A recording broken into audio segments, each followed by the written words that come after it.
All right, we're gonna start with some announcements. There is a peer review up on Canvas that is due tonight.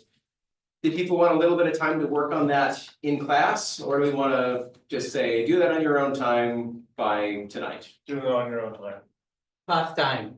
Yeah, I have career class and I gotta go to work after this. Yeah, especially when it's due tonight. Yeah. So I will plan to end a little bit early then, and we'll transition from that point to that. Yeah, What does technical contribution mean? Does that mean like coding wise or? just like anything that is actual progress. So effort would just be, I was in constant communication. I was, let's say I'm telling you my schedule, I'm telling you what I'm going to be doing. And then it just doesn't really come to fruition, or you can't tell because it's all locally on my machine and I haven't pushed to GitHub yet. Something like that would be a high level of effort and communication and a low level of technical contribution because you can't tell and I'm not communicating with you and showing you what I've been doing. So technical is like pushing to GitHub. It's content of something. It doesn't have to be code, it could be asset development, it could Okay. be whatever is important to the project. Are they working on and making progress? And do note on the scale of 1 to 10, 10 is the baseline. 10 is not, wow, you wowed me. It's full credit. So anything less than a 10 would be something that is partial compared to the level of expectation. Okay. And this is not going to be public to anyone else. I'm gonna compile this information. I'm gonna use it to have discussions with anyone who's receiving either low scores or just something where I notice that there may be a difference between what you think you're doing and what your group is recognizing or noticing. This is familiar to those of you who took software engineering with me. This is how I train people to work well together. If you're going to get a good score, you need to communicate effectively with each other. You need to make sure that the work that you are doing is visible. So we will have time for this at the end. I will say, let's not do it immediately because I want to get through a chunk of this content, especially ahead of, this is probably close to what we're going to cover before the first quiz exam, whatever we call this, about halfway through the class. Question? Is it okay to just have the number as the answer? Like, we don't need to write like an explanation or. I would say if you give someone less than a 10, and this does not mean be lazy and just give people 10 because you don't want to write the feedback, but a 10 is fine. It's basically, if you want to communicate what your frustrations are in a way that is useful to them, I can compile that information and use that information abstracted from your name and who you are to address the group member in a way that communicates that information, but it's not coming directly from you. Preferably, you are doing this communication with them and setting your level of expectation ahead of time. I haven't really been good at telling people to do that at this stage, so I'm not hugely concerned at the moment, but I will be talking to people. But do, from this day forward, communicate effectively with your group. If you're dissatisfied with someone and what they're contributing, or the level of effort and communication they have, talk to them first. Don't just hold a grudge and then give them a low score. Because that's gonna create some retaliatory, well, you didn't tell me what you were expecting. How am I supposed to meet a level of expectation that you don't communicate with me? So communication is good across the board to make sure that you're all working at the level that you are expecting each other to work. That's very important in a group project, especially a small group project where every member needs to be giving at or near 100% of the expectation of everyone else in the group to make sure that the game comes together the way that everyone is anticipating. If the group as a whole struggles on a game as a product doesn't meet your expectations at the end of it, that's okay, as long as along the process you were communicating that. And then the actual review scores will be what marks you down from that, not you didn't meet each other's expectations. Question? Yeah, I'm sorry, so do you want an explanation of like why we gave whatever score we did, or? Yeah, if it would be something that you would, in an ideal world, like to communicate with someone in the group, like I'm giving you an 8 out of 10 because I couldn't see the progress you were making. You said you made it on the local machine, but I can't test it because it hasn't been pushed to GitHub. Something like that would be a great comment to write so that I could share that with that person anonymized from your feedback. Really, you would be talking to them through this, but especially you may not know each other particularly well, have built that level of comfort with each other that you're willing to sit down and have those kinds of difficult conversations. You can put them in the peer reviews, and that way it's another layer where I can catch a problem before it becomes a really big problem, hopefully. So that's really all I'm looking for. These peer reviews will be factored into your grade in some capacity.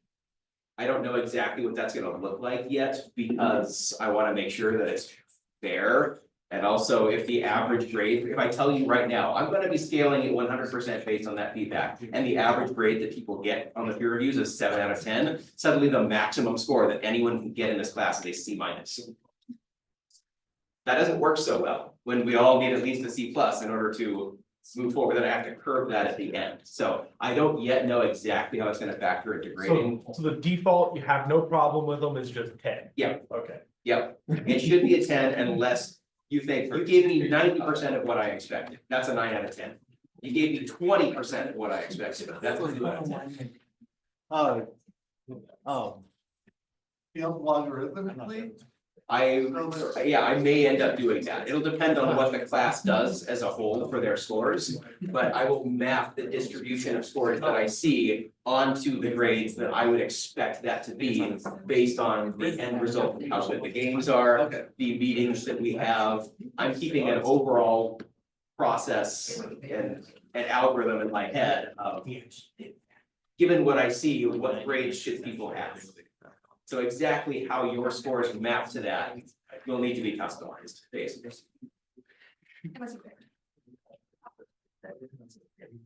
Good call. Other questions about peer reviews and what my expectations are with regards to peer reviews? Don't feel bad about giving people low scores if they are not meeting what your expectation is. If the default is, I haven't had any problems yet, or the problems that exist aren't particularly huge, so I'm just gonna give a 10, that sets a level of expectation and delays the feedback that I would give to them until the game is almost complete.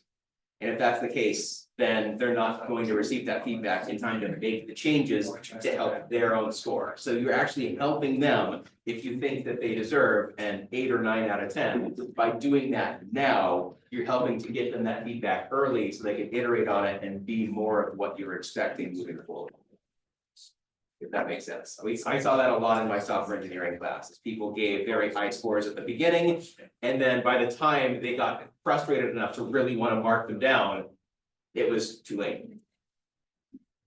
And it felt unfair. You've been fine with this for weeks. Why is it suddenly an issue? Point number 2 is, since this period is going to be so long, there's like an hour and 50 minutes probably before I want to take a break and give people a chance to work on this. I will leave it up to the class when you would like to take breaks. Those breaks, I will say there are a maximum of 2 of them, and they'll be about 10 minutes long. 5 or 10 minutes of a break, but I will let the class decide. I'm falling asleep, I'm just gonna raise my hand and say, can we take a 10-minute break? I just need to get up and move around. That's okay, I'm not gonna dictate when that happens or how that happens.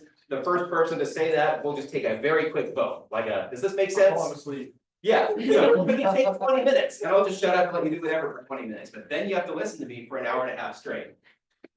We get into it for a bit, you're like, all right, I want a break, I want to get up and move around. It's probably better to disperse them a little bit, but we'll take a very quick vote. If enough people say that they want to break now, we'll just take a break.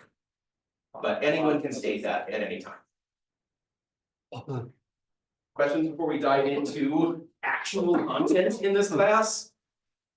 Almost at the end of week 2. I am recording this, by the way, as well. So in case you ever want to refer back to it, since there will be exam-based material on this material, then I want you to be able to refer back to it. In general, I haven't recorded anything yet because we haven't done anything in a real classroom situation or setting.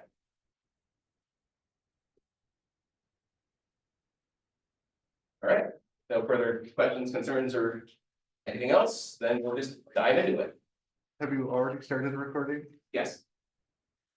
All of this was recorded.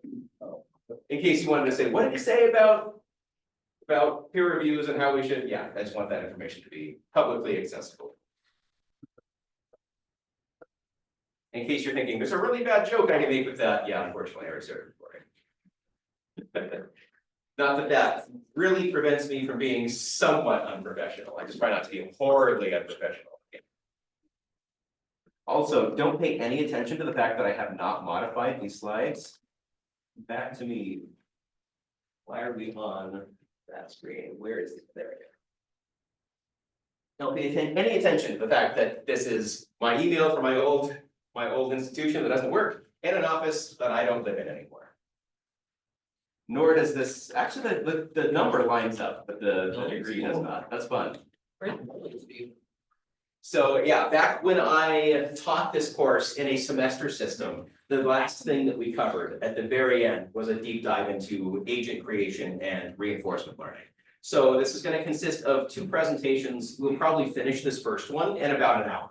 It's meant to be an introduction, a mostly non-technical introduction to machine learning and then honing in on reinforcement learning, because I have no idea what your background in any of this is. So I'm going to start from the beginning, but we're very quickly going to hone in our scope to a particular kind of learning and then how that learning can be used for agent creation. So who's taken a machine learning course? I'm kind of curious just to see just a few of us. Interesting, excellent. The grad students and not too many others. Who's taken an AI course? Man, this is going to be really interesting. All right, so this is an area of focus and study for me because I find it to be psychologically interesting. If we as humans can learn how computers learn, then this can inform our own decision making, because we know computers are incredibly efficient and effective at finding how to make decisions. What can we learn about decisions that we can make from the processes that machines have been shown that are effective for their learning? There are many different ways that we learn information, and it turns out that there are entire fields of machine learning based on that kind of learning. So the first kind of learning that you have as a child is you learn from your parents. Your parents are the arbiters of what is right and what is wrong. They tell you, based on what you are doing good, you are doing bad, you need to be doing this instead of that. If you have an expert along with you to tell you when you are doing the right thing and wrong thing, or how right what you're doing is, then you can shape your behavior to be what they expect. And that is supervised learning. So you have some expert, whenever you come to some conclusion, the expert will tell you that was the correct conclusion or that was the incorrect conclusion. And then it is up to you to analyze, how could I have gone through a different or better process to arrive closer to the result that my parent was trying to get me to? Because they are the expert. They're the perfect arbiter of right and wrong. As you grow up, you realize that your parents really have no idea what they're doing either. But we'll get to that when we talk about reinforcement. So applications of supervised learning, we can talk about the different kinds of inputs and outputs. You can either have class-based inputs and outputs. This is something like, in fact, we'll talk about this. You receive an email. Imagine writing an application to determine whether this email was spam or not spam. Or you're analyzing an image. You're writing a program to analyze an image and determine whether there is a cat in that image or not a cat in that image. Those are both classifications. They're not real number based, but they are yes, no questions. Or it's spam or not spam. It's a cat or not a cat. There could be multiple classes. What is the weather outside? Is it sunny, overcast, raining, or storming?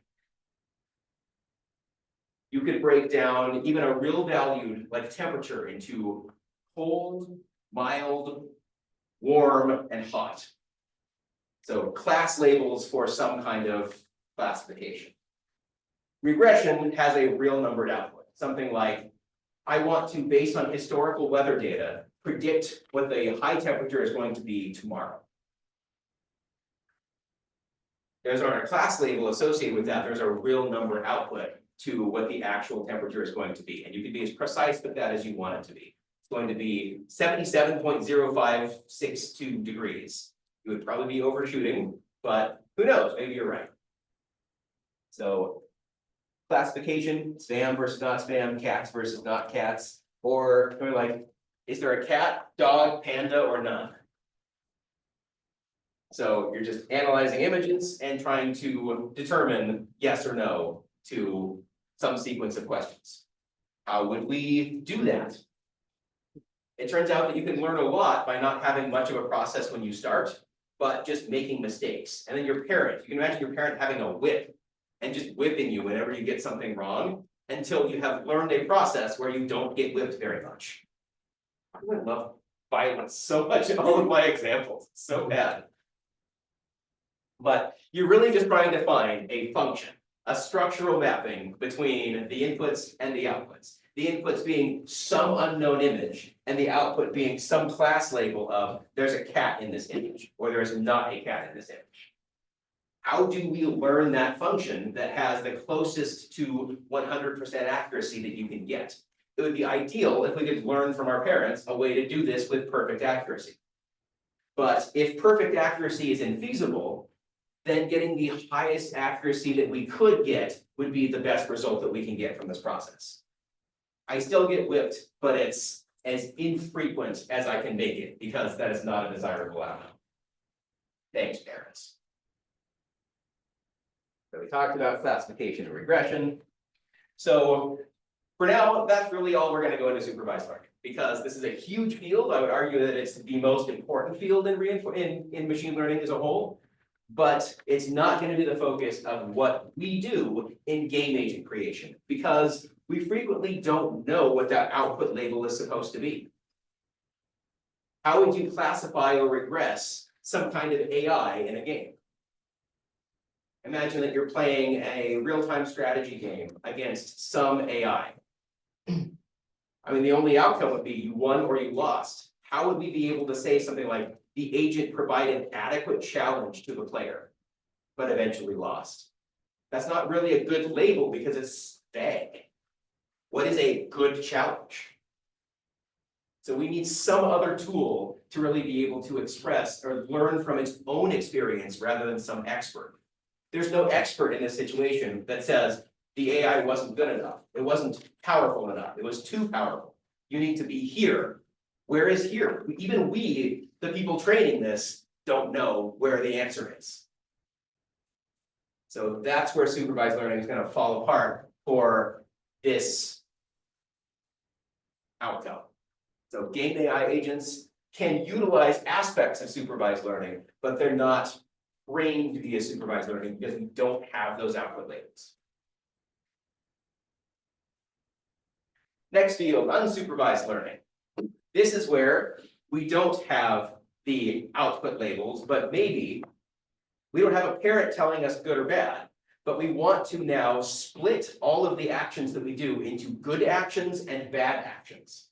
The good actions get praise, the bad actions get consequences. How could we determine two different clusters of behaviors where one of them is good behaviors and one of them is bad behaviors? You don't even necessarily need a label for the cluster. I have 12 different behaviors. Which of those behaviors are good and bad? Which of those behaviors are distinct from each other or close to each other? There's separation between those groups, but within those groups, they're close to each other. Oh, that clustering. So we want to find structure in data that does not have labels. There's no cat or not cat. There's just behaviors, split them into groups. Or images, split them into groups. We have these 100 images. How could we split them into two groups that are maximally different from each other, but internally similar to each other? So we have these two clusters. An example for this would be something like Netflix recommendations. So the input to this is all of the user ratings. So we get labeled data in that sense. This account thumbs up this show. I'm going to go back to when Netflix was actually useful and had ratings in stars between 0 and 5, because that's much better than just thumbs up, thumbs down. Who even uses that anymore? Thumbs up is such an arbitrary abstract. I liked it. I loved it. It was the best thing I ever saw. It was barely above passable. Those are all thumbs up, I guess. And if it was, it's not really, it was quality, but not really for me. It was garbage. It's the worst thing I've ever seen. I think I got indigestion from watching this show. All of those deserve a thumbs down, but you can't really distinguish between those. So we're gonna pretend like Netflix still accepts and thinks that you're intelligent enough to be able to rate something from 1 to 5. At least they have a thumbs down. It's not just thumbs up on YouTube. Yeah. Criticism isn't allowed here. They get removed after people like this, like bombed one of YouTube's own videos. Right, yeah. It was a rewind. Yeah. So the solution to this to find clusters is something like, all right, which users like the same kinds of things? Let's say that, who wants to be the example? Raise your hand if you want to be an example that I'm about to give. All right, so Zach and I have very similar tastes in shows and movies.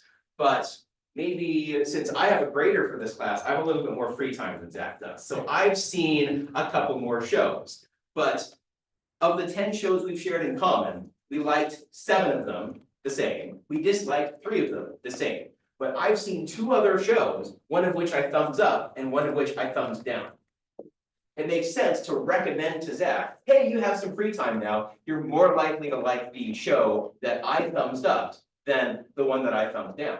So if you're creating a customized recommendation algorithm, you can now cluster and say, who are the closest users to Zach's preferences? Maybe it identifies me, asks the question, what have I seen and recommended that Zach hasn't seen? What have I disliked that Zach hasn't seen? I probably shouldn't recommend those. So you can start to make intelligent decisions, especially as you get lots and lots and lots of data from millions of users. It's not just comparing a couple of users. You can now compare one user to every other user and identify those closest to that user who shares the most similar interests in mind. So you can start to plot some things. Here are some. This is only a 2D plot because as you start to have more and more shows, or movies, you can start to blow this up into an arbitrary number of dimensions. You get an n-dimensional space that you have a point in. But let's say that this is a very limited version of Netflix with 2 movies, Pirates of the Caribbean and Star Wars. I'll let you pick which one of those it is. But we have 4 users. We have Hazel, who rated Star Wars a 3 and Pirates of the Caribbean a 4. Jordan, who rated both movies a 4. Renee, who thought Pirates of the Caribbean was a 3 and Star Wars was a 4. And Hater, who gives everything a 1. So now you can start to see if a new user rated Star Wars a 3, would you recommend Pirates of the Caribbean? Yeah. There's a reasonable correlation here and a cluster of if you like Star Wars, then you likely like Pirates of the Caribbean. And vice versa. If you did not like one, you don't like the other. So there's a nice little correlation that you can find, and you can start to make clusters of people in this area. If you've seen one but not the other, I should recommend the other. If you don't like one, I should not recommend the other. So we can start to separate the users from each other based on their preferences.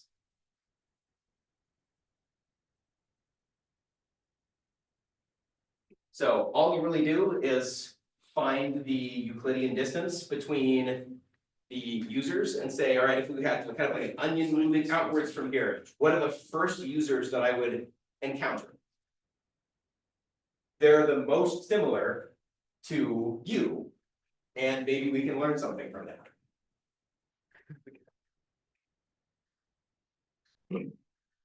Of course, Netflix has way more than 2 movies, so how would you ever look at all of this data in terms of the sheer amount of content on Netflix? So how would you do this?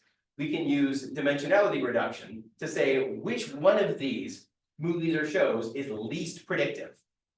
It doesn't really help us to understand the difference between individuals. We're just going to pretend like that doesn't exist on Netflix. We're going to throw it away. It is the least relevant piece of information that we could use to provide those recommendations. So we can continue to do that. And I like to think of it as, imagine writing a summary of you your personality, your experience, your entire life story. If I gave you 1 page to do that, what would you have to cut to be able to the best of your ability, represent yourself on a single page? It's job-based, but there's a lot to you, the individual, that doesn't go on a resume. That kind of breaks your career down into a single page, your education down into a single page, but yeah, there's a lot more to your life than that. But now instead of giving you 1 page, I give you 1 sentence. Instead of giving you 1 sentence, I give you 1 word. You start to lose information, and in fact, you start to lose valuable information. But the idea is that you keep the most valuable information that you possibly can, given the limitations of how much space we have to describe that information.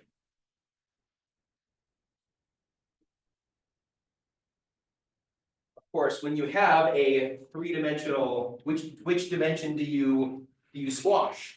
We want to represent this idea in terms of 2 dimensions. How do we do it? Well, there are a couple of options. We could squash down like that and we get that 2D image. We could also squash like this in a way that this is kind of a drawing here. It's not a full cylinder, but it's a 2-dimensional line. So we squash on that line, we get this information. Which one of these is more representative of this idea? You can see that there's a right answer and a wrong answer for which dimension had the most relevant information. If you get rid of the dimension with the most relevant information, you have a really hard time discerning what the original was. You've lost really important information, whereas if you squash another, the less important axes, then you keep some of the really important information about what your image was. The same thing would apply to you describing yourself, the same thing would apply to any data that you're trying to represent with fewer dimensions. Because to plot something like the Netflix recommendations, imagine how many dimensions you would need to cover every single show and movie on the entire platform. Every show or movie is a separate dimension. How complicated are the Euclidean calculations? If you have millions of users, you're calculating the distance in millions, thousands of dimensions for each one of those users. That's a lot of work. Each person is a dot in that 1,000+ dimensional space. It has an X coordinate, a Y coordinate, a Z coordinate, and another 997 coordinates. That's a lot of information. Computers will start to struggle with making heads or tails of any information that is that complex. So if we have that level of complexity of information, we need to get it down to just the most vital information that we can actually process in a reasonable amount of time to make the most intelligent decisions that we can make about that data, like a recommendation. Questions on anything so far? Just a very brief overview of the first 2 kinds of machine learning. These are their own separate subfields. But neither of them are going to be the one that we talk about. I just wanted to give you a sense of where we're actually going to look at. So unsupervised learning, you can think of in a couple of dimensions. There's the clustering, who's closest to us, and dimensionality reduction. How do we visualize lots of data? If we want to actually visualize thousands of dimensions, how do we do it? Well, we condense it into something that we can actually visualize and understand. A lot of information gets lost along the way. On the other hand, game AI is a part of reinforcement learning, which is a part of machine learning. So we're going to focus on this whole subfield so that we can apply it in terms of creating a good game AI. So I said that supervised learning was like learning from your parents, who are the experts. Reinforcement learning is like learning from yourself with no parental guidance. You're still capable of that, right? You don't need a parent arbiter to tell you what is good and what is not.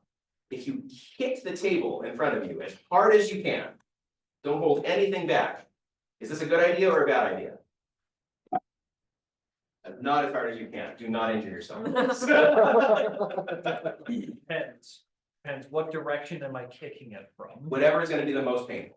Right on a pinky toe. You don't need a parent to say, don't do that. You already have a sense that that's a bad idea. How did you get that sense? How do you know that that's not something that you should do?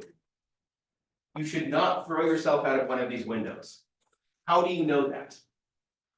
How did you learn that? Please don't try it. Only second story. You still likely wouldn't survive. Tuck it. Broken glass aside.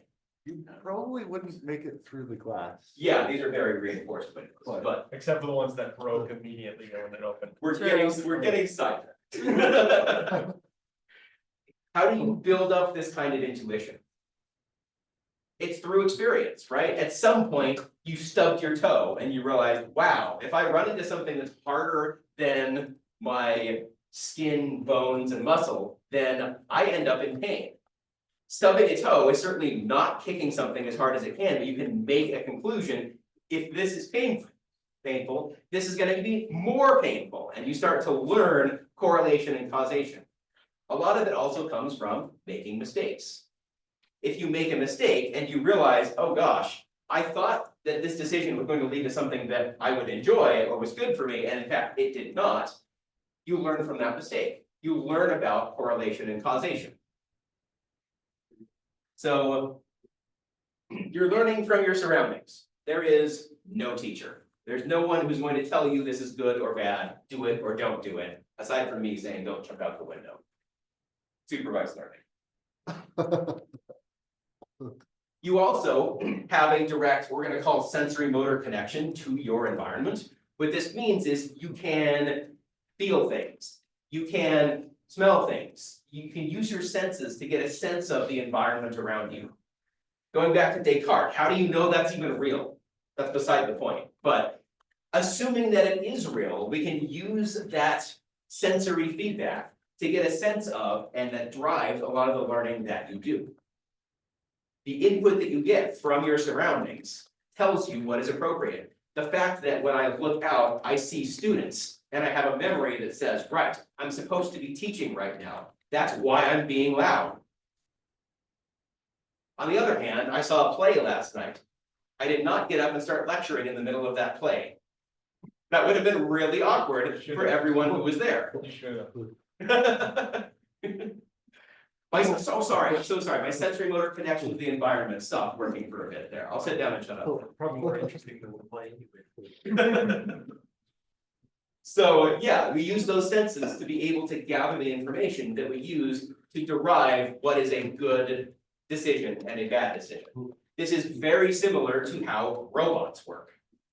A robot is going to learn from what it does and the consequences of what it does to be able to learn from that and improve how it navigates an environment, how it empties a dishwasher without breaking plates. You think that a robot has never broken a plate when it was learning how to empty a dishwasher? Many plates were broken in that process. Many mistakes were made. Hit the unbreakable. And because of that, it was able to use that information to learn. It created the label from its own experience. I did this and the plate broke. I did that and the plate did not break. I would prefer to lean toward doing that than this. Something like that. So just thinking about how you perceive the world, how do you make sense of all of that sensory input? There's lots of dimensionality to it. If you were to actually think about, all right, what information comes just from sight? If you were to break that down into as many dimensions or input as possible, there'd be a lot of them. How far is my brain from the floor? How far is my brain from the nearest walls in the direction that I am facing? How many people are in my general surroundings? How do I recognize that an object in my field of vision is a person? A lot of that is going on underneath the scenes in a way that is subconscious to you. You're not actively thinking about it, but it becomes part of your decision-making process. So if we were trying to emulate your process, we would need to consider all of that input data. Because nothing is subconscious to a computer.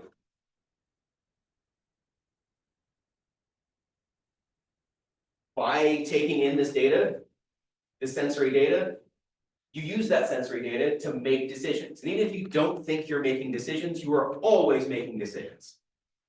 The decision to pay attention or not pay attention right now is a decision. What? Why are you making that decision? There's a reason behind it. That reason comes from your own experience. If you are socializing, that comes from experience. If you are generally a quiet person, that comes from experience.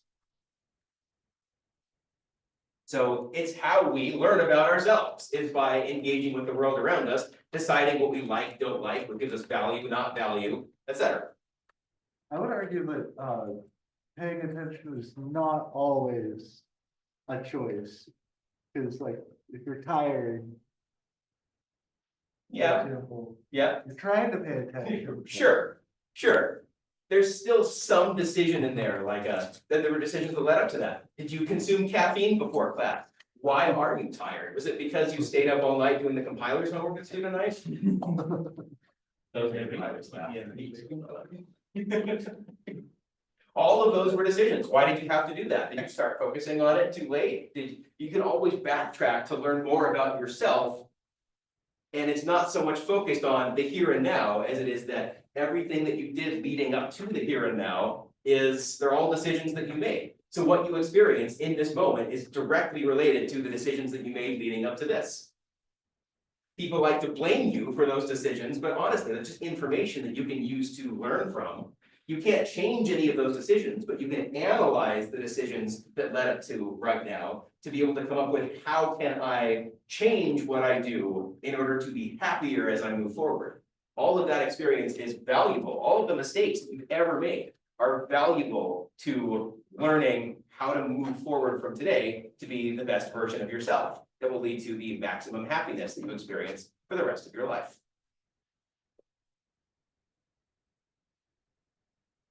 Of course, now we go from your experience to say, we want to get a computer to do this.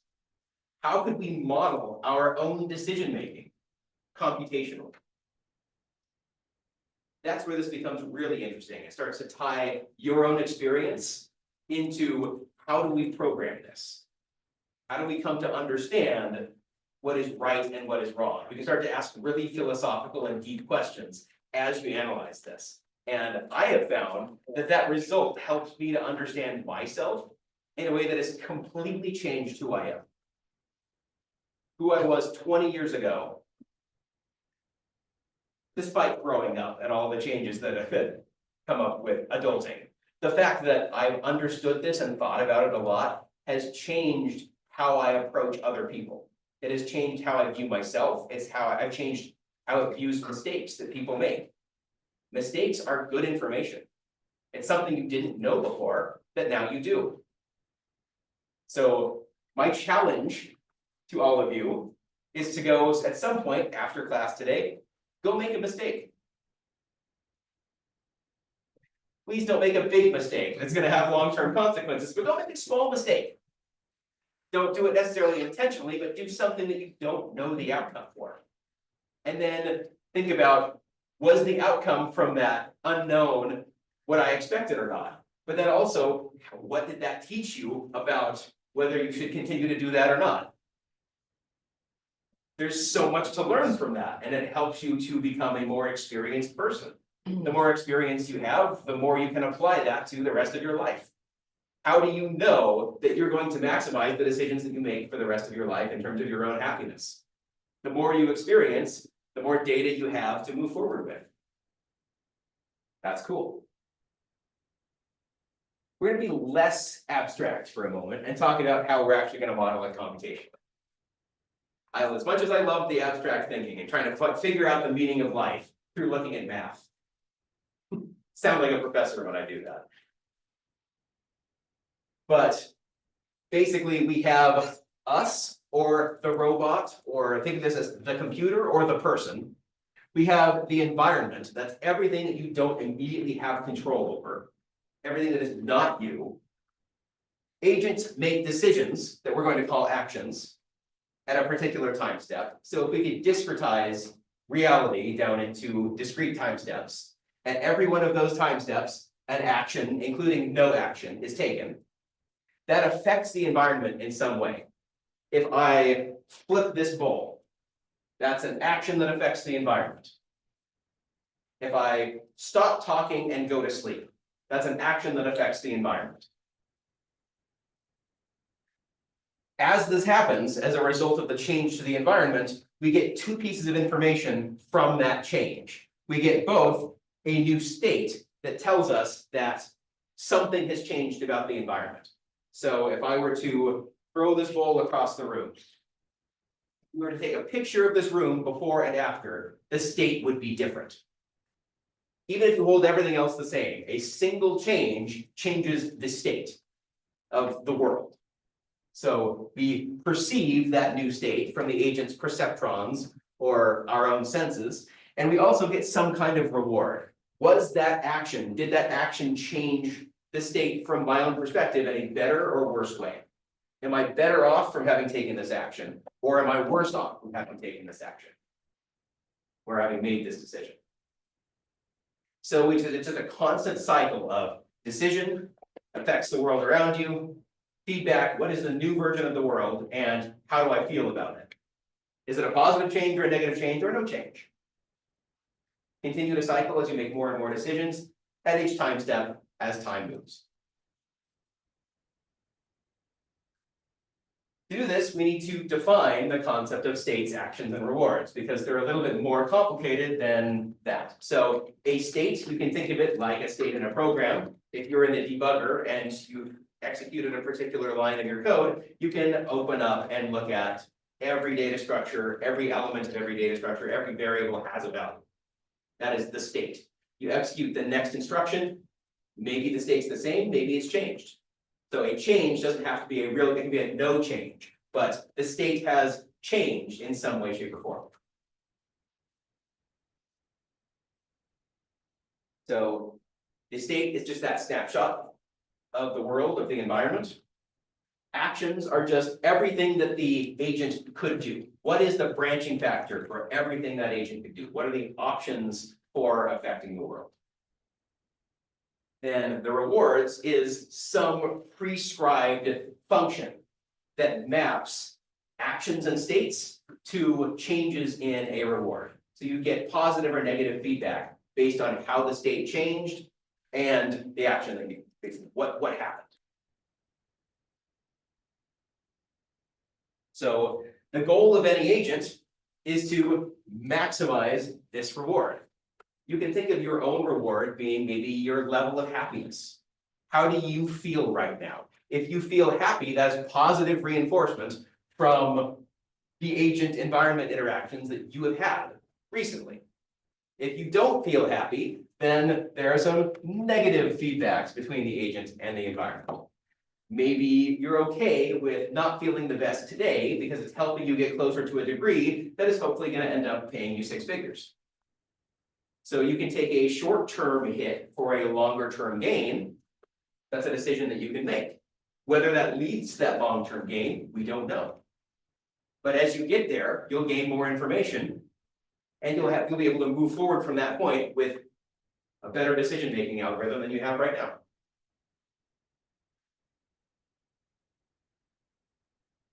There's also a concept I want to talk about called exploration and exploitation. How do you decide when you're going to take an action, what action to take? There are 2 ways to decide on those. The first is to say, I'm going to do something that I haven't done before, or I haven't done in a while, or I don't really know what's going to happen. And the information that I get from making that decision will help inform me in the future to be able to better make decisions. That's called an exploratory move. You can think of this as, I don't know, asking out that really cute person somewhere. Unknown, but the process of going through that will teach you a little bit about yourself, or teach you a little bit about the relationship that you think you have with that person. It's kind of an exploratory process. You don't know what's going to happen, and you don't know that it's going to lead to the best result. But the information from the result of that is going to give you some information about yourself, about your relationship with that person. Exploitation is the concept of saying, you have some life experience. You've made some mistakes in the past. You have a reasonably good idea of who you are and what makes you happy. Without taking into account any new information, what options do you have right now that you know the results of? I know that consuming a gallon of ice cream makes me feel great. In fact, there's little that makes me happier. So as soon as I go home, I'm gonna eat a gallon of ice cream because it makes me feel great. That's kind of an exploitation kind of action. It's I know this makes me feel good, I'm gonna do it. Questions on the concept of exploration, exploitation? Doing something you haven't done or has an unknown outcome to get information, or doing something you know the outcome for is a way to exploit the knowledge that you already have. I know this makes me happy. I know that because I explored it at some time in the past. What happens if I eat this entire tub of ice cream? Whoa, I feel great. An hour later, whoa, I don't feel great.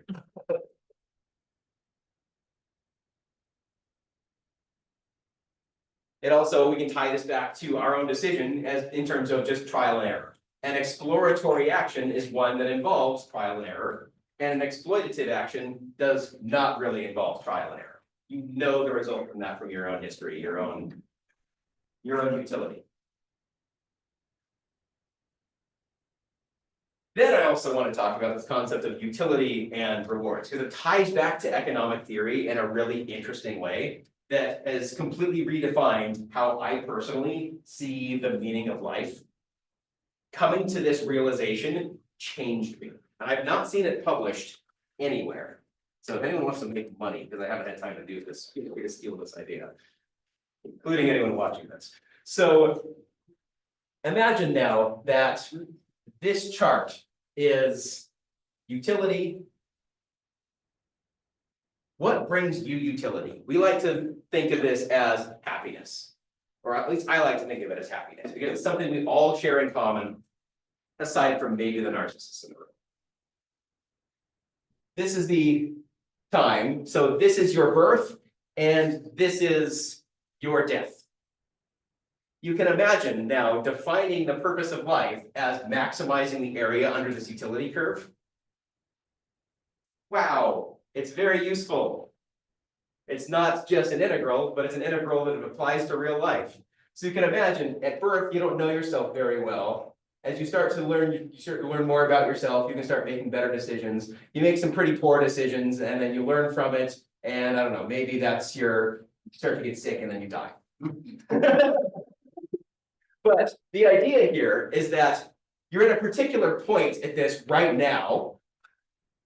That's almost that. And this is all set in stone. You can't change this, but you can start to make decisions with the goal of maximizing the area of the time that you have left. We'll talk about this concept of a discount factor because at this stage, you don't know that you're going to be alive right here. So what happens right here is really important to you because you're fairly certain you're going to be alive tomorrow. You're reasonably certain you're going to be alive in a year. You're really hoping you're going to be alive in a decade, and 50 years from now, 60 years from now, maybe. Let's say I can give you, inflation aside, $5 today or $5 in 60 years. Which one do you take? Now. Now, I don't know if I'm going to be alive in 60 years. I want the $5 now. Inflation, just make that. Well, $5 inflation aside, yeah, assuming flat inflation, which is a stupid assumption, but even that aside, it's more likely, it's more valuable today than then, because you don't know what your state is going to be like now, and you can invest that $5, not in terms of monetary investment, but you can invest it in your own happiness as a way to build future happiness. So this is why we have a discount factor on real-timed activities. We'll get into that in a bit. But wouldn't it be nice if you knew what this utility function was? If you had a perfect understanding of the decisions that you made and how those decisions map to your own happiness, who thinks they have a perfect understanding of that? No matter what decision you could possibly make, you will know exactly how much happiness the result of that decision will give you. First off, how do we define happiness? Because that is extremely relative. Yeah, like imagine we could have some kind of brain scanner or something that measures dopamine or measures whatever we want to use to define happiness. I leave it vague on purpose because some people will define it slightly differently. Imagine that it's perfectly tailored to you. So 0 people, that's good. I was gonna say, if anyone thinks they have that, you're in this major in a pretty poor job market right now. I don't think you know what the outcome of that's gonna be yet. I don't say that to be pessimistic, but just to say, you can't perceive the future at a level that you need to be able to make perfect decisions for yourself. So we're gonna call, you can imagine that you could, this is a function, right? The concept between the decisions that you make and the amount of happiness that you get. We're gonna call this concept your utility function. It's what's actually the difference, the mapping between the decisions that you could make and the happiness that you would get from that. If you all raised your hand, you would say there is no difference between what I think makes me happy and what actually makes me happy. If you're intelligent, you don't think that. You never think you have it fully figured out. So more data is always relevant. I am literally not the same person that I was yesterday. Even if I thought I had a perfect understanding of it yesterday, do I perfectly understand the changes that my brain has undergone between yesterday and today? I don't. So it's always a moving target. But this concept of what you think makes you happy is what I'm going to call a utility algorithm. It's the algorithm that you have derived from your own experience about what you think makes you happy. So now I can define the purpose of life. It is minimizing the mathematical distance between your utility function and your utility algorithm. That was the conclusion that I drew when just thinking about this for a long period of time. If you could perfectly learn the decisions that make you happy, then you can just apply that for the rest of your life, and there's no way to gain more happiness than that. You would have lived the most fulfilling life that you possibly could. That is impossible. However, the decisions we make can minimize that distance between a utility function and utility algorithm, such that when you make decisions, you will make what you think are bad decisions to get information that you can use to exploit later. I now have a mathematical view of life that I think is really cool. I don't know if anyone agrees with me, but that's kind of the philosophy that I have devised out of studying this idea and applying it back to my own life. What makes me happy? I'm not going to start an arbitrary argument. That doesn't make me happy. That doesn't give me fulfillment. Why start it? I would rather end the argument by listening critically than fighting with it. I can recognize that abstractly by just saying, do options. It actually helps me a ton. Anyway, philosophy side note aside. Tying philosophy to math. I've been meaning to write a book on this forever, it's never had time. We're gonna go from the meaning of life to the simplest game ever made. How's that for a transition? Tic-tac-toe. How do you play tic-tac-toe optimal? Depends on where you ask. There is a solution to tic-tac-toe, to playing it optimally. Corners is good. So the first move should be one of the corners. If the second player does not play the middle, they have lost already. If they play the middle, you can force a cat's game. So the person who goes first will either win or draw, depending on the intelligence of the second player. Or the level of perfect play of the second player. So let's take a look at this from a reinforcement learning approach. That's from the solved games approach. Player one can win or draw all the time. Reinforcement learning says, I don't know what to do with this. There are states and there are actions, but I don't know what wins the game. I don't know what loses the game. I don't know what an intelligent action is or a not intelligent action. I just know when it is my turn and what I can do, the action set. So if we are the computer playing, the user plays X here. I have a branching factor of 8. I can play an O here, here, here, here, here, here, here, or here.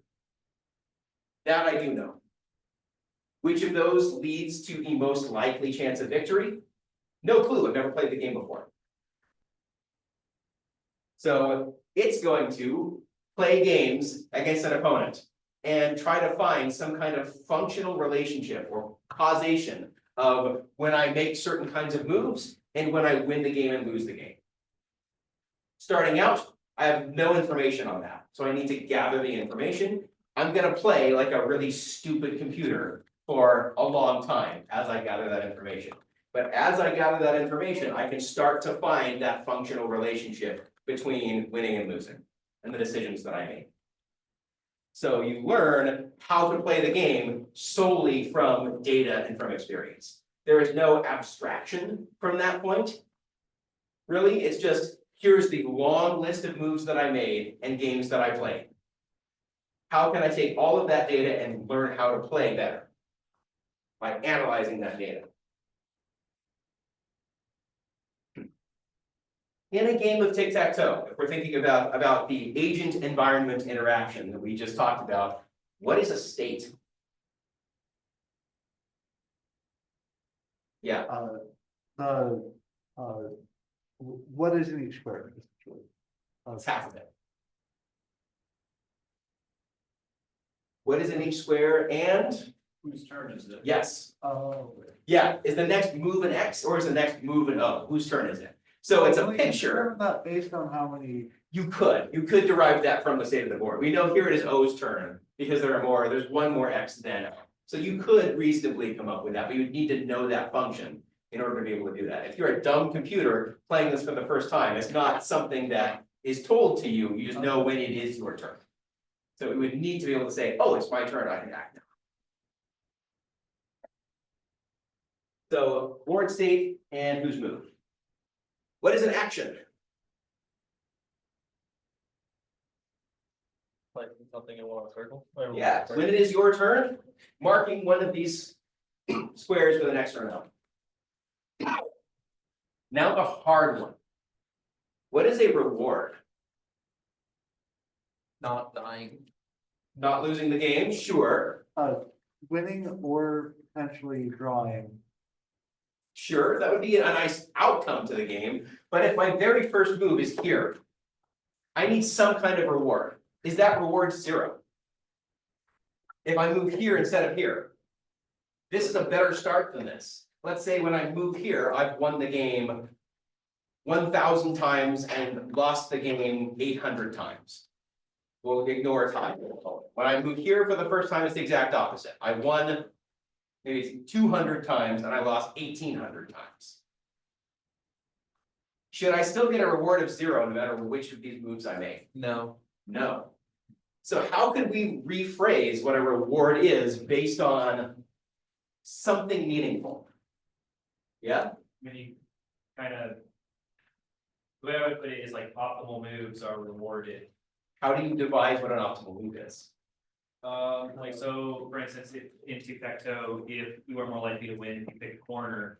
And so like say a dumb computer goes and plays like 2,000 times, and then you see as like a developer, or maybe you can automate this, that a corner move, as the first move is more likely to win. Then you revisit and say like, okay, well, now that we know corner moves are more likely to win, we kind of pair it on a stick. That is like the first move that you would make, it would be your opening. How do you know that for sure? How do you know that you always want that to be your opening move? Maybe you're just really unlucky.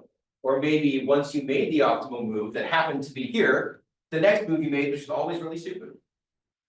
Iteration. So yeah, we're gonna keep internally a probability of winning. And when you make a move from one state to another state by the action of placing something, you can take an anticipated probability of winning, an estimate for your probability of winning, look at the difference. If at the very beginning of the game, we think there's a 50% chance of winning, and when I move in the corner, I see that I've won more often than I've lost, maybe we can estimate that to be, now after I move here, I have a 55% chance of winning. You can now imagine every action now has an estimated change in probability of winning. You can now pick the one that maximizes your chances of winning if you are exploiting. An exploratory move says, I've only started the game here once out of the thousands of moves that I've ever made, and I lost the game. Do I want a larger sample size, or am I going to continue with this thought of whenever I play here, I'm going to lose? Because of the small sample bias, maybe you want to explore playing here more, even though the first time you did it, you lost, because maybe you win, and now this looks as good as some other moves. So you can make a mistake on purpose to get the information from that that maybe changes your view of whether that's a mistake or not.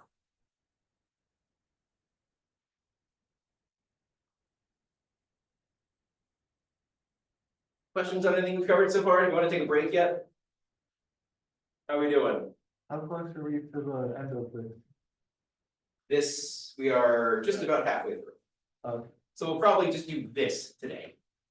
Probably. We'll I see. think the breaks right now sounds good. Break sounds great. All right, let's take between 5 and 10 minutes and we will come back at, let's call it, let's just call it 3:10. I should, not really supposed to be necessary. All right, we are back. Even though I have. It's only been a second, according to anyone watching this back, but many conversations have taken place. So we're gonna start talking about the concept of a value. So a value function is how we're going to get this concept of what is the value of being in a particular state. So you can imagine in tic-tac-toe, there is in a particular board state. How frequently have you been in exactly this board state? How frequently did you win from that board state? So we can say, if we now have, you're gonna create a table with a cell for every possible board state in tic-tac-toe.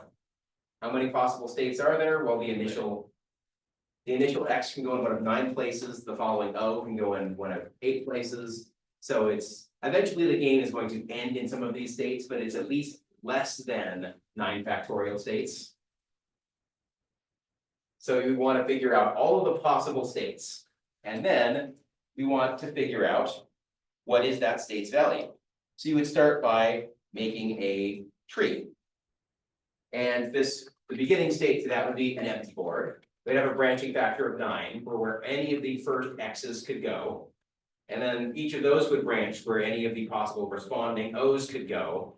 And each of those would have a branching factor of 7, where the second X could go. But some of those are going to loop back on themselves because you end up in that same state. It doesn't matter if X moves in the top right corner, O moves in the top left corner, X moves over here. Or if X moved here, O moved here, and then X moved here. You would come to the same state via a different sequence of actions. And a history of action does not matter in tic-tac-toe. It doesn't matter how you got to the particular state. The order of the moves that were made to get to you there, it just matters that you are there. So some states are going to collapse on themselves. And some states are going to end with victory or defeat before all the cells are filled. So it's significantly less than 9 factorial, the exact value I'd have to look at. So any board state with 3 X's in a row have a value of 1, assuming that the computer is X, because you already won. Your probability of winning from the state of you just won the game is 100%. If you just lost the game, on the other hand, your probability of winning is 0%. So we can kind of backtrack from there that says, all right, what were the options that I could have done on my last action before I won the game or lost the game? Could I directly win the game with 1 move? In which case, I don't want to consider any other possible moves. I want to just win the game. You can start to, with experience, back propagate all of that. Or you could even say from the beginning, I'm just going to do a large scale analysis of the entire state space and try to get a sense of how likely am I to win if my opponent plays random. Or if my opponent plays with the same algorithm that I'm developing. Those would be 2 different approaches. Every other value, for now, is going to be initialized to 0.5, saying, we don't really know if we're going to win or lose, we're just going to assume 50%.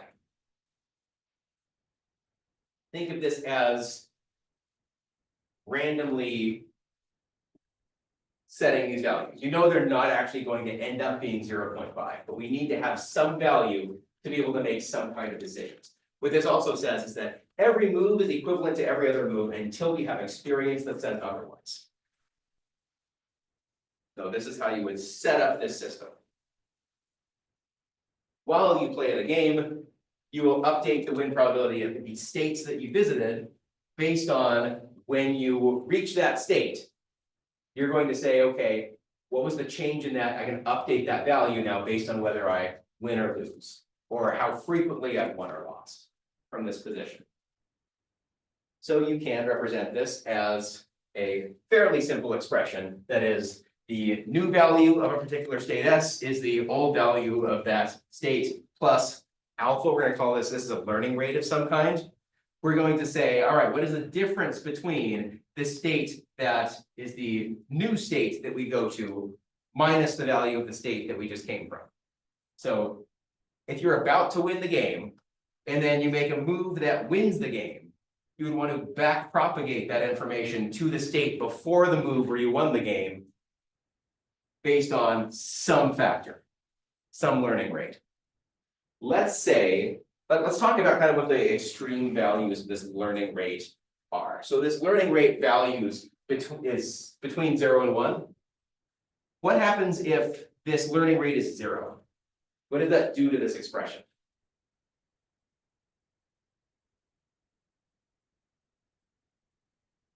Yeah? You just don't learn at all. Yeah. We're going to cancel this entire component. This just goes away. So the new value of the state is the old value of the state. Does that mean we're learning anything? I just won the game. What should I back propagate to the move before I win the game? If the learning rate is 0, I'm back propagating nothing. That says the experience that I just got, I'm going to pretend like it didn't happen. What about a learning rate of 1? Can bounce up and down. Yeah, it's going to be extreme changing. Someone with a learning rate of 1, I'm going to have you go buy a lottery ticket. You don't win the lottery. According to you, what is the probability that you win the lottery? 0. 0. I just learned that I didn't win the lottery on this last iteration, so it will never happen. On the other hand, you buy 1 ticket and you win the lottery. What is your probability the next time of playing of winning the lottery? 100%. 100%. Yes, that is exact. You would overreact to it, the last thing that happened, and think that correlation is causation. When it happens once, it will continue to happen every time. There's nothing probabilistic about the world. I win the lottery, I will always win the lottery. So an intelligent learning rate is somewhere between these extremes. We don't want to learn nothing, and we don't want to overreact to a single sample that might be an outlier.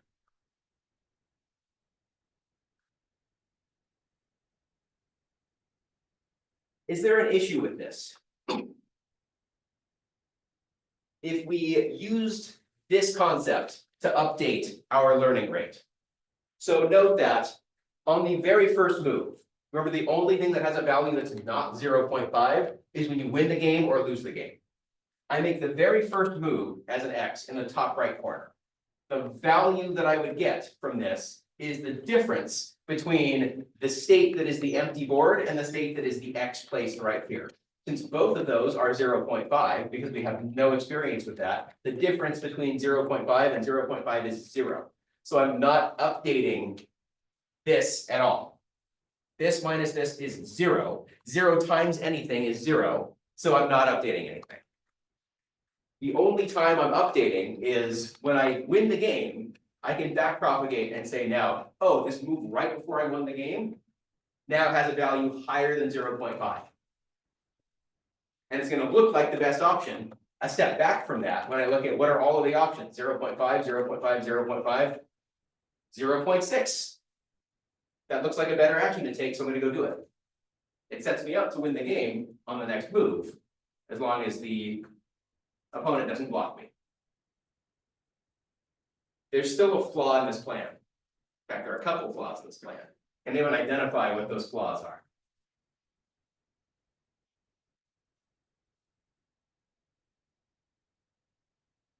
Once you win once, you still always go and do the same. Yeah, basically. If you have an experience winning, it's going to bias you to always do that. Because when you compare something you haven't done at 0.5 to something that you had a positive experience with, it's always going to look like that positive experience is better. Even though you've never explored this entire state space. You've never made any of these moves. You have no idea if it immediately wins you the game. You just know I have a better than 50% chance of winning if I do this, so I'm going to do that. So it biases you based off of that initial information that you get. So it may not explore all of the optimal actions. That's particularly important in this situation. You wanna make sure that you have experience with everything so that you know for sure that this is the best action. Or reasonably for sure, to the best of your knowledge with the 500 samples you took of everything. Out of those 500 samples of every state, this is the best move to make. You're not gonna get to that point if you don't explore everything. I'm gonna give you something to think about for a bit. You are in a casino. Usually, you don't wanna go in a casino, you just lose a bunch of money. But I am putting this casino on free play for the next 1,000 spins. Each one of these slot machines is not actually a copy of each other. They have their own mathematical distribution in terms of payouts, but it's free play. It does not cost anything for you to pull one of these levers and accrue nothing or some amount of money that it gives you. But you only have 1,000 pulls. How do you optimize or maximize the amount of money that you walk away with 1,000 spins from now? Which machine do you start playing around with? When do you switch up which machine you're using? When do you decide to stop gathering new information and start trying to maximize the money that you have? You don't know what these distributions are. They may not be normal. It may be that one is like a lottery. It gives you nothing 99.999% of the time. And one in 100,000 times, it gives you a massive amount of money. One of them may be very consistent and always give you 10 cents. We don't know until we explore and build an internal model for ourselves based on the data that we've seen. So think about this for a few minutes, and then we can share any ideas we have about how would you personally maximize the amount of money you walk away with. There are 5. Is anybody else there? No, yeah, there's no lines, you're each doing this independently. I'm conducting a study and just throwing as much money at you as you can get in 1,000 spins. And then as soon as you're done, I'll bring in the next person. Your task is to walk away with more money than anyone else.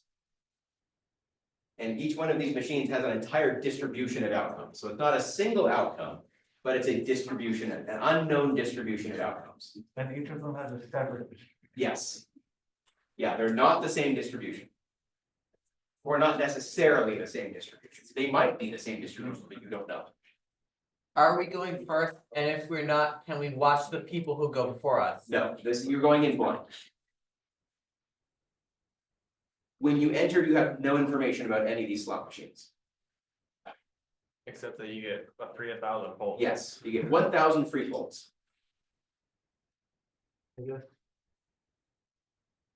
Think about it for a few minutes, and I think we'll share some of the ideas that we have. Feel free to talk it through with people too, if you'd like to bounce ideas off of people. You choose some factor, choose some number of K. And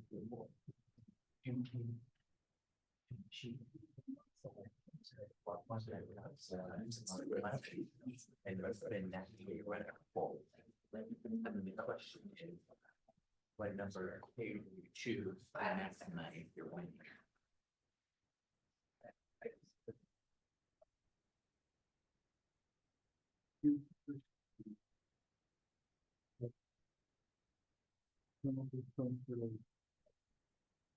Function of modules function. Based on what of that. And the tune of.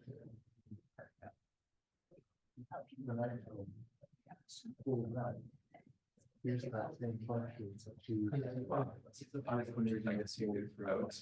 Like each one makes 25. We go to every sheet.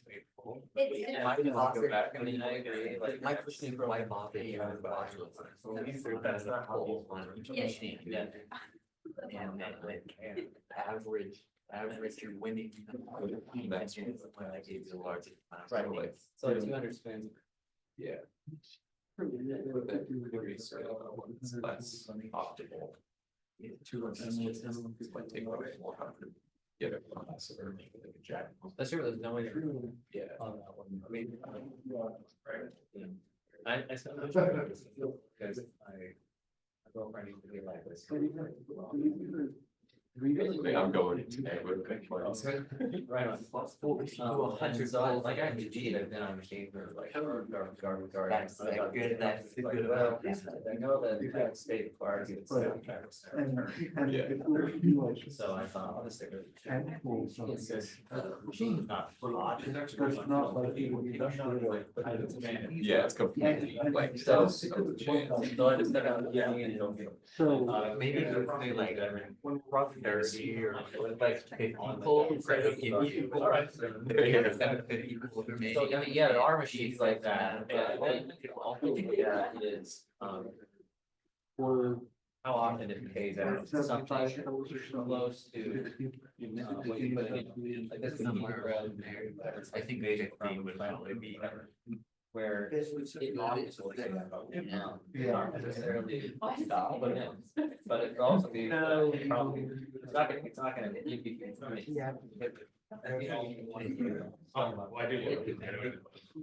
So. Maybe we could. But then it's like, kind of, what we're really doing. Knowing that. Running one, and it's constantly giving. Yeah. Knowing that can't be less than. If it's like. If one machine is really like. Because there are some machines closer. to- Around $1, and that's pretty even, like it's fluctuating between like Still. 70 cents. and One big like question 20 is, cents. is it a global And that- staff, and is that- it global and it running? keeps that rate for like 8,000 or staff rate? Yeah, we can probably stop. You have a total of 1,000, Okay. And just. not per assume machine. that You have to distribute that's a those feature for that, how you, you know, what I'm saying. how you want. How you start doesn't mean you have to end that way, you don't have to have an algorithm and there's always to with that algorithm, although I will spoil. Maybe do it. There is an optimal answer to this. How. And no one ever thinks it's machine like. doing like. If one machine for like a very high, like sacrifice, for like day. We can have that. In my history of showing this, I actually It's take this very- presentation as my interview presentation, if there is no requirement for what I need to give an interview presentation on, this is my go-to. Might do I that. find it to be the most positive content that I can teach. What is We're gonna talk. Is it just stay on the one the whole time? Yeah. So we haven't gotten very far either, but like, has there been anything to do with like the secretary problem, like the stopping problem, by Yeah. any chance? We mess with these. Remind me of the secretary. So it's like reject I'm not sure how you apply it to slot machines, but it's like reject about the first third of the candidates and then. Oh, no, okay. It's a good idea. I'm not sure how you. I don't remember that problem, so this discrete problem and or a combinatorics problem. Yeah. Yeah. You win. One question. Exactly 5 spots. But it actually does not on that machine. in terms of the options. And like now the machine that it like averages like. Tables are always. You get like, I don't wanna sit like. As far as looking forward, no one else can use these machines. So, Yes, yeah, exactly. No information. Oh, on that. okay. You need to go watch this. Even though. But you should. Brand new, The virtual ones. you can't use any kind of wear and tear on the to determine that this is played more frequently in general. Yeah. They are indistinguishable. from each other. It's lower. That was what I. Absolutely impossible. That's that. It's the immovable wall. I know It's that. part of the immovable object thing and Invisible part. I got a But buddy. this is They are an invisible object, Got really. and a movable wall has a key, and this. It's not a logic problem, it's a math He's problem. good. So. I can watch it by way out of any math. Optimize your way out of that problem. I can answer any, I can link any question. The operator. Probably get a shit. Yeah, because it's This just is Jan like. Alright, let's see if I can break it. Give me a question for which the answer is not 4. 4. Say whatever you want. See, in the question, the number 4, so it's linked back to 4. linked back to is not the answer. You said But the it's answer, still- But still, that's my answer. 0 points. Insubstantial, vague. Alright, what did people come up with? We discussed that you should probably develop some sort of function to measure the consistency of a machine. So like, Does consistency matter? well, yes, because here's what I'm saying.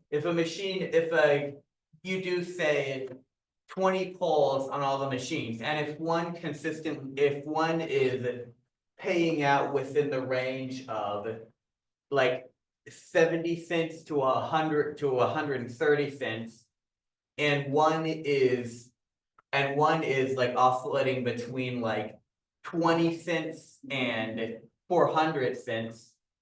You would, at some point, we can say, after those 20 polls, we can say, we have a reasonable idea on what the average payout for the 80 to 140 one is.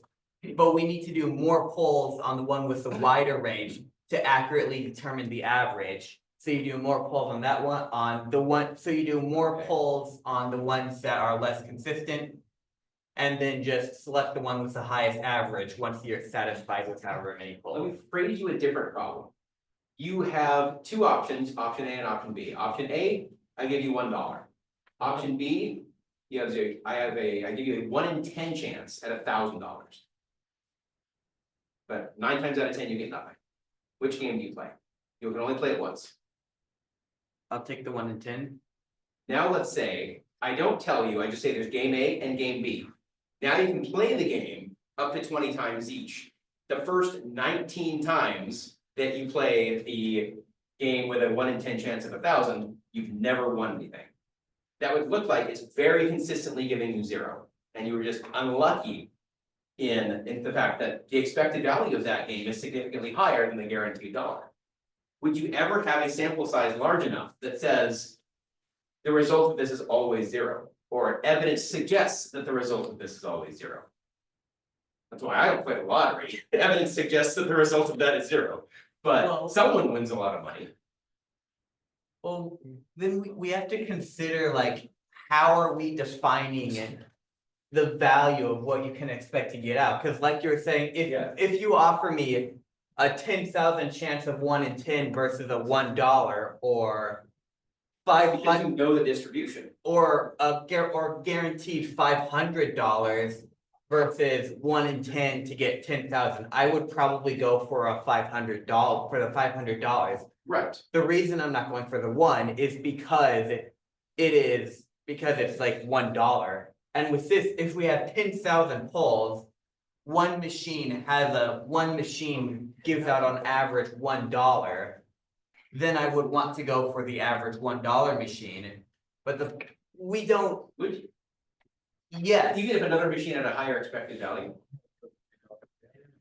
If you could then removing if you could actually see the full distribution for each of these, how would you select?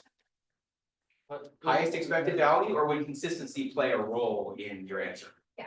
well, the problem is that with this, if you assume we don't know what the values are, we can't say, if one is consistently giving us 0, is it 1 in 1 million, 1 in 10 million, 1 in 1 trillion? Right. And we don't even know what the end payout could even be $1 for all we know. Right. So it's effectively a void of information, and I don't think it's reasonable if we have literally no information other than Yeah. the probability of winning is low. If we have no other information, we shouldn't bother selecting that one. Interesting. 1 and 2. I think this is a really interesting train of thought. I'm gonna give you the biggest grug solution ever, play all of them the even amount of times, because I don't know the distribution chance of each machine. I would be able to best. That's basically what we were saying, except taking, obviously tracking the net loss or profit for each, Yeah. and then going with the one. Exactly what would that function look like? How would you be determining which one? When do you either explore, stop and exploit? Or what variable would lead you to stopping the exploration earlier? Or needing to gather more data and exploring longer? I'd say there's, yeah, 1 and then 2 and then 3. I'd do each machine 100 times, and then whatever one gave me the most money, I'd continue with the other 500. A good idea, I could still be, So I think I would like go back and forth between like exploration and exploitation to a certain degree. So like I would play like if we had, say. Like I would divide up however many turns we have at each machine into like an even amount. And then I would start, so like, let's say you play each machine 100 times. And then you kind of evaluate the state of things. You say, okay, like this machine pays out more, this machine hasn't given me anything, this machine pays me less. So I'm not gonna stop playing all the machines, I'm just going to focus a little bit more on the machines that give me like a better return in the immediacy. And I'm going to continue doing that, and so like, say the one that doesn't pay out anything. If it continues to not pay out anything, we're gonna lower the priority as time goes. But say all of a sudden there's a massive payout, well, then it's gonna jump in priority because we say, like, oh, we played this one machine that was paying out really good. We were getting, you know, almost $1 every single time we played it. We played all the machines 1,000 times, but then this machine that was giving us nothing initially just paid out 10 grand. So maybe that's worth playing more, so it'll jump like up in the priority queue. I think that's how I would focus on it. closest to perfect we have so far. How would you mathematically define this concept of priority and when you would switch priority? What math tools would you use to do that? If you would identify that, you might be perfect. A logarithm. It A logarithm would be useful for it. is, I'd weight them, like put them in like a matrix, and then weight them and then just adjust the weights as things win and lose. there is a mathematical concept that I'm pretty sure at least all but a few of you have seen before, that is a perfect fit for this. Can anyone identify what that is? The one Q. you're thinking of. Going back to statistics, what have you seen in math and statistics that would help with this? Integrals? Not integrals. Good guess. From stats more than calc. See, I haven't taken stats, so. Me neither. What are we looking at? I Normal have distribution. Not a normal distribution, T distribution? not a t distribution.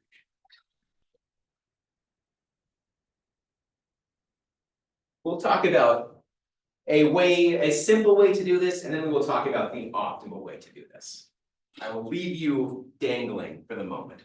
The simple way to do this is we're going to maintain estimates of the profit that we're going to get, the payout we're gonna get from each machine. We're gonna call that Q of T, where T is a particular machine. So Q of 0 is the 0 machine, if we're 0 indexing these machines. Q of 1 is the expected payout, the estimate of our payout for machine 1, based on the experience we have from that.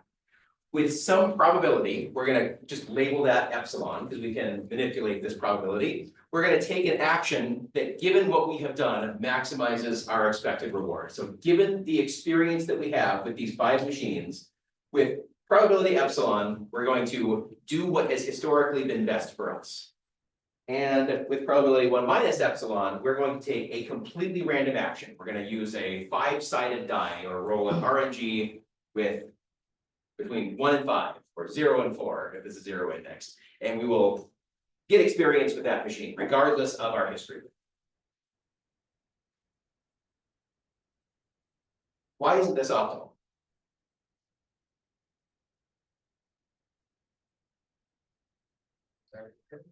Now, imagine we define, and we even find the perfect value of epsilon. It would still be wrong, but it would still not be optimal. Why? A good point. Epsilon is very arbitrarily defined here as something between 0 and 1.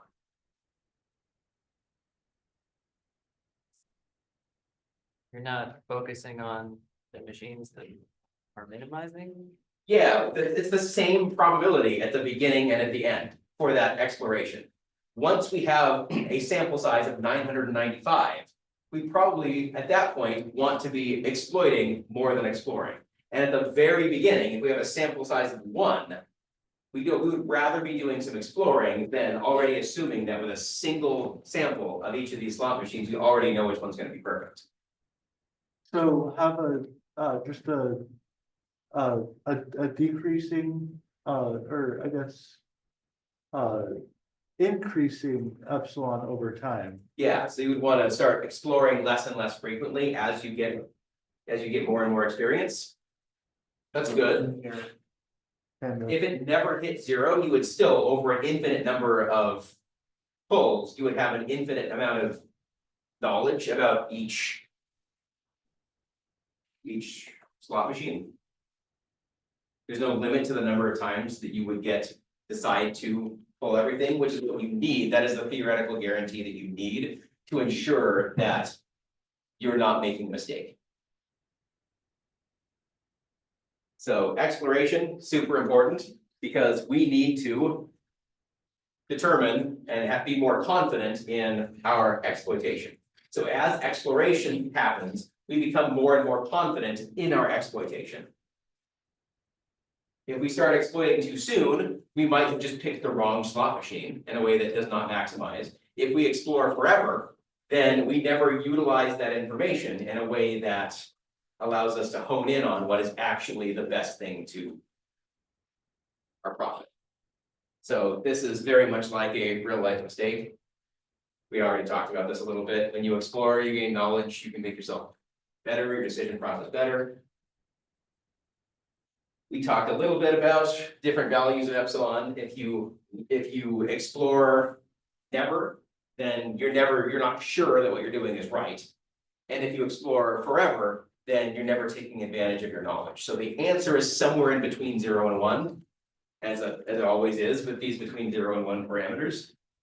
But the biggest weaknesses here is that we do continue exploring forever, so using some kind of temperature parameter, as Colin suggested, that would allow us for that exploration to get closer and closer to 0 over time. That is good. It also treats all non-optimal actions as equivalent. So let's say we're really deciding between machines 2 and 3, both look really good and the others have been garbage. If we're going to explore, maybe we would rather get experience with the second best machine and not just randomly pick a machine. Maybe we need to weight them based on how good they have been. Those who have been poor, as was mentioned, to try to bring that down to a lower priority and rank them in terms of their priority.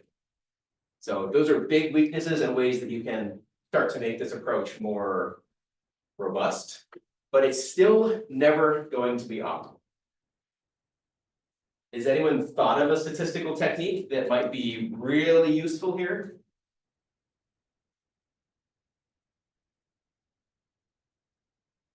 It has the same initials as a confidential informant. Continuous integration? Confidence interval? Yeah, there we go. It's a confidence interval. That's also been started. I didn't start. Don't know what that is. So we're going to start talking about a method that we're going to call UCB. It stands for upper confidence bound. And a confidence interval is just given that you've seen a result. If you have a low sample, you are very not sure that this is the actual mean. Imagine pulling a slot machine and getting $1. If I were to ask you, what is the mean of this slot machine? If I were to pull this 1,000 times, according to the best of your information, $1 is the best you can do. How sure are you? 100%. We need to talk about your learning rate. It's either he's wrong, or he's right, or he's wrong, 50%. Yeah. Basically, we still have next to no idea, so the confidence interval is massive. That tells us that, yes, we have a guess for what the mean is, but we're not confident in what that mean is gonna look like. We don't know what the distribution is, we don't know anything about that. So what can we do? We're going to end up using the upper confidence bound. We're gonna ignore the lower confidence bound and say, based on the upper confidence bound, that is gonna be what decides what we're going to do, which slot machine we're going to play. Low sample size, large deviation. Large sample size, smaller deviation. So the upper confidence, when we have a large amount of experience, shrinks. And even if the average for this machine is way worse, if we have less experience with it, that upper confidence bound is gonna be higher than the upper confidence bound for what we have a lot of experience with. But if that machine continues to underperform as we get more experience with it, that upper confidence is gonna get lower and lower and lower until it eclipses the upper confidence of the other. So this is what I would do. We want to think about now. We can model this in terms of regret, the difference between the amount of money that we got and the amount of money that we could have gotten if we were playing this optimally. The goal of the 1,000 pulls is to minimize the cumulative regret that we get across those 1,000 pulls. If we have what we call optimistic initial action values, this says that rather than initializing in tic-tac-toe the chance of winning to 50%, we can get rid of the issue that we experienced in tic-tac-toe by initializing everything to 100%. Then we're going to initially say, no matter what happens, I'm going to win. When evidence suggests that sometimes I lose, I'm going to start exploring the other things where I'm still 100% sure I'm going to win until those become, and they're going to move down to their real values. So we overestimate until we have enough evidence that suggests that that's a bad idea. Same thing for the slot machine. We're going to assume that every one of these slot machines has a ridiculously large payout, and evidence is going to suggest that it's less and less and less. That will build in the exploration and the exploitation into a single decision. What is the largest upper confidence bound on these 5 slot machines? So you can imagine that the fact that these aren't in the middle, just say that this isn't a normal distribution.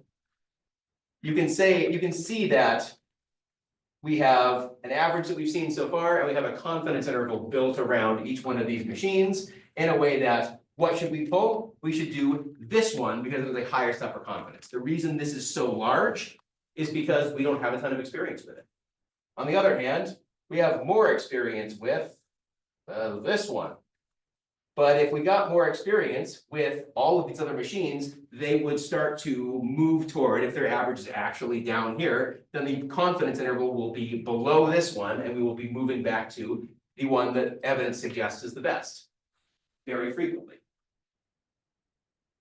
In order to get that guarantee that over an infinite number of polls, we're doing the best that we can, we actually need to add a parameter to this that increases the confidence interval a little bit when we don't take that action.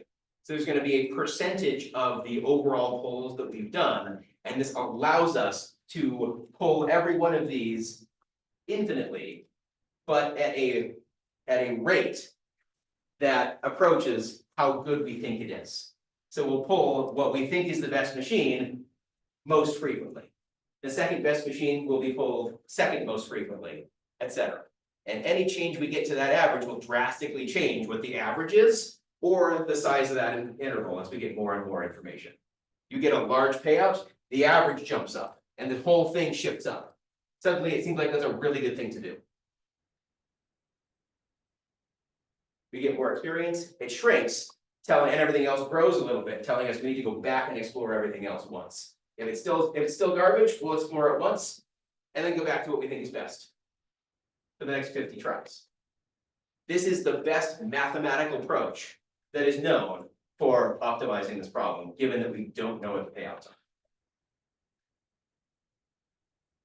Use a confidence interval, pull the slot machine with the highest upper confidence bound. And so we use something like this. This is just saying we're going to take the mean through the jth total pull of the teeth slot machine.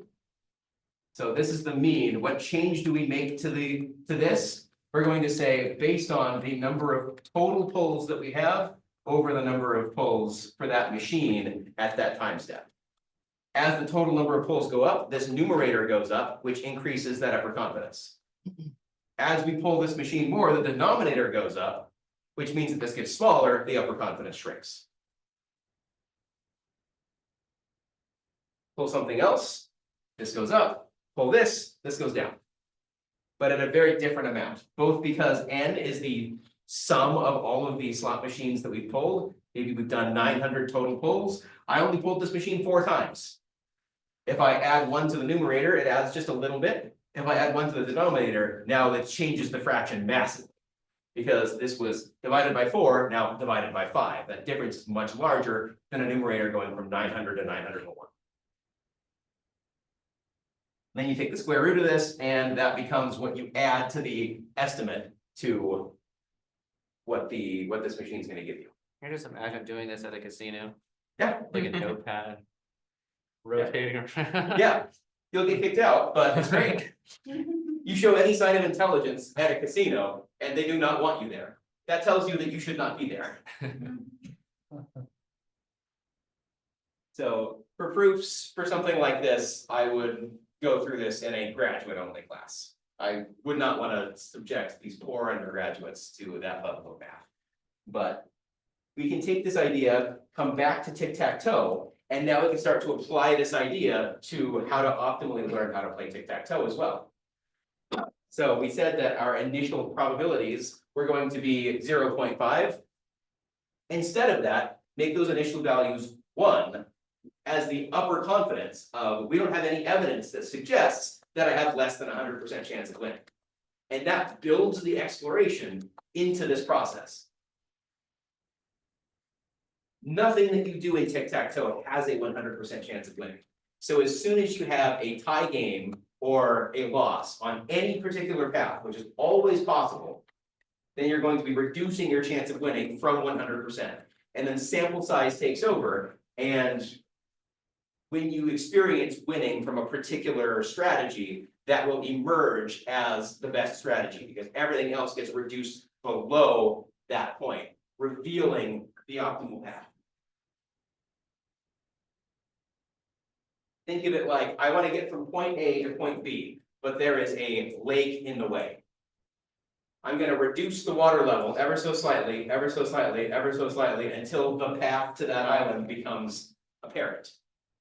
There are many paths to that island, but only one of them involves minimal elevation gain and loss. And you can figure that out by just slowly reducing the water level until you can see a path to your destination.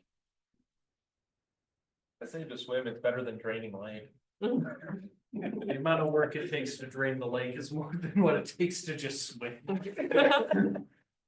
So yeah, each node of this tree is its own UCB problem. So which action should I take from a blank state? Now we can come up with an upper confidence bound for each one of these possible moves. You set that at an optimistic initial value and lower it to its real value. And the real strategy for how to optimally play tic-tac-toe will emerge from that process.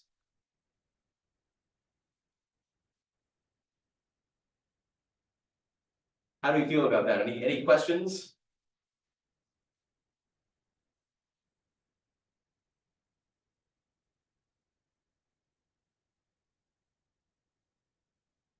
One other thing we're going to need to take into consideration here is stationarity. Some problems don't stay consistent while we are analyzing them. Imagine after every single slot machine pull, every slot machine's average and standard deviation take a small change. Either up or down, we don't know which. So your past history becomes less and less relevant the older it is. How could we come up with a way to optimize this problem if the actual payouts were changing over time? So a stationary problem is one that does not change, and it's the same problem when you started as it is right now. A problem without stationarity is one that is always moving. How do you optimize a process that is always moving? This gets back to real life. You're not the same person you were yesterday. You're not the same person you were 5 years ago. How do you learn about how you're different than that? I really didn't like olives as a kid. I thought they were disgusting. I love them now. How did I figure that out? If I just had one piece of information, tried an olive as a kid and never again for the rest of my life, I would not know that I like olives. It's not a stationary problem. So how does the representation of the problem change in a non-stationary environment? Increase the learning rate and increase, or was it, I can't remember which way epsilon was. Yeah, epsilon is the exploration factor, so how frequently are you exploring? So increase that. Yeah, so you want to explore more, because if the only data you have of a particular action is 10,000 moves ago, it's time to update that information. It's out of date. And also increase the learning rate so that the Yeah. past ones don't affect it. When you do get new information, you want to more react to the new information that you get than your history, because your history was a while ago. Yeah, that's a really great way to think of it. So the underlying problem isn't stationary, then we want to use some kind of weighting that says, based on how long ago that data came from, that's how much we're going to weight it. Recent data, very high weight. Historical data, ancient historical data, next to no weight. We're going to, I guess, explore the rest of this. I could go through the rest of this. There's only a couple more slides, but they're going to be in way more detail in the next slide deck that we're going to go into, because this is supposed to stand by itself. And we're going to go into the graduate level of depth on reinforcement learning, the kinds of algorithms that are out there, the math behind why they work. Not necessarily the proof level, but at the, how does this algorithm guarantee an optimal solution given its constraints? And those are the kinds of algorithms that you want to apply to game AI, because you can very easily see how it learns and measure how it learns and be as optimal as you want it to be, which is necessary for game AI. So I think, given that there's now 20 minutes left in the class, I'm going to stop here and say, let's transition to those peer reviews. So I'll stop the recording. Thank you all for watching. Goodbye.